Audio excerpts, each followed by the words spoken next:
As the pandemic continues, we need more isopropyl alcohol to actually disinfect our hands, you know, when we go out, for our things like the keys and the wallet. Inside also, whatever we get, we have to disinfect it.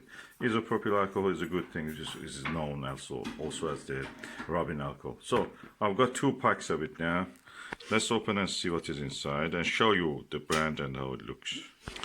Okay, this is how it is. Let's open and show you. They are in 2 shapes. One is like a small jerry can kind of things.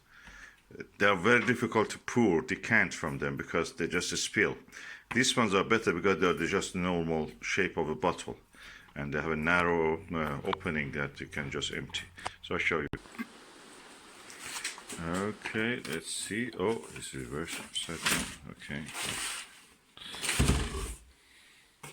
This is the way I would recommend if you get it. Otherwise, you will spill over around 1/4, a quarter of the alcohol if you use those jerry can shaped bottles. And they waste a lot. This one is really ideal for decanting, for domestic use. So I have another one here which I keep it in the box until later.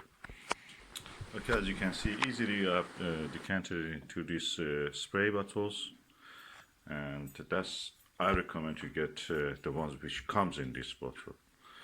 They're £6 or something like that. So the whole with alcohol. You can keep the bottle if you want to use it again, or for whatever. Plastic, clear plastic, obviously not contaminated or anything. Yeah, perfect for recycling.